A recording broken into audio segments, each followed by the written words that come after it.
2021 সালে দক্ষিণ দিনাজপুর বালুরঘাট শহর লাগোয়া রায়নগর এলাকায় শিল্প পার্কের জন্য 6.5 একর জমি চিহ্নিত করা হয়।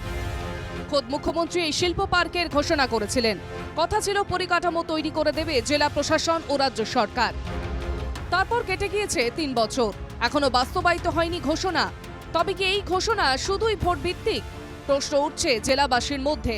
ঘোষণা রূপায়ণ নিয়ে কটাক্ষ বিজেপি।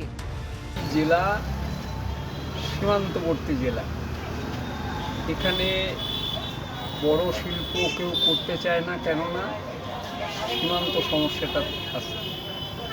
কিন্তু সেখানে শিল্প পার্ক গড়ে তোলার জন্য যে উদ্যোগটা মুখ্যমন্ত্রী গ্রহণ করেছিলেন, এখন জানি না যে সীমান্ত এলাকার জন্যে এটাকে পিছিয়ে গেল কি না। অবশ্যই চাইব যে তাড়াতাড়ি যদি এটা হয়ে যায় তাহলে অনেকেরই কর্মসংস্থান হবে। এটা খুব সুবিধাজনক দিকে আমরা সবাই যেতে পারব।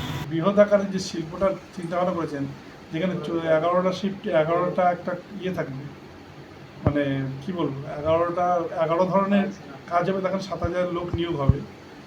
কিন্তু এটা বাস্তবে রূপায়িত যে কবে করবে আমার তো না, আমাদের সবারই ধারণা, কারণ উনি যেটা বলেন সেটা কার্যত করেন না।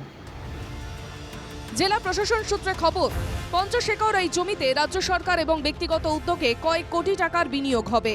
এই শিল্প পার্কে 11টি ইউনিট কাজ করবে। প্রায় 7,000 মানুষের কর্মসংস্থান হবে। জমির উন্নতিকরণের কাজ চলছে। ওখানে রাজ্য সরকারের পক্ষ থেকে এই ইন্ডাস্ট্রিয়াল পার্কের চিন্তাভাবনা আছে। West Bengal small industries development corporation develop করবে। এলি কিছু ল্যান্ড ডেভেলপমেন্ট দরকার আছে ওখানে, যেহেতু একটু লো লাইন আছে, একটু ল্যান্ড লেভেল ডেভেলপমেন্ট দরকার। তার এস্টিমেশন প্রিপারেশন হয়ে গেছে। এবার ওখানে বাকি ফার্দার ডেভেলপমেন্টটা ওই সংস্থার পক্ষ থেকে হবে, মানে স্মল ইন্ডাস্ট্রিজ ডেভেলপমেন্ট কর্পোরেশন WBSIDCর পক্ষ থেকে হবে। জমি চিহ্নিতকরণ হলেও শিল্প করার জন্য এখনো এগিয়ে আসেনি কোনো শিল্প উদ্যোগী, দাবি তৃণমূলের। শিল্পের নিমিত্তে কিছু জায়গা, সরকারি জায়গা চিহ্নিতকরণ হয়েছে। সেখানে যদি কোনো শিল্প গঠন করতে সরকারি বা বেসরকারি উদ্যোগে বা যৌথ উদ্যোগে করতে চায়, মুখ্যমন্ত্রীর কাছে বা রাজ্য সরকারের কাছে আবেদন করলে সেই জায়গা থেকে জায়গা দেওয়া হবে বা সেখানে শিল্প স্থাপন হবে।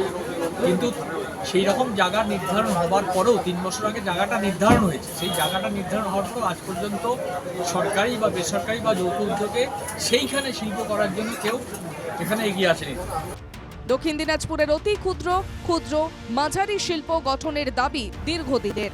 গত কয়েক বছরে জেলায় কয়েকটি মাঝারি শিল্প গড়ে উঠলেও তাতে খুশি নয় জেলাবাসী।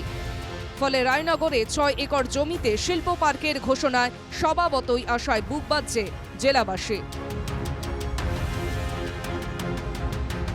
দক্ষিণ দিনাজপুর থেকে সন্তু দাসের রিপোর্ট, NKTV বাংলা।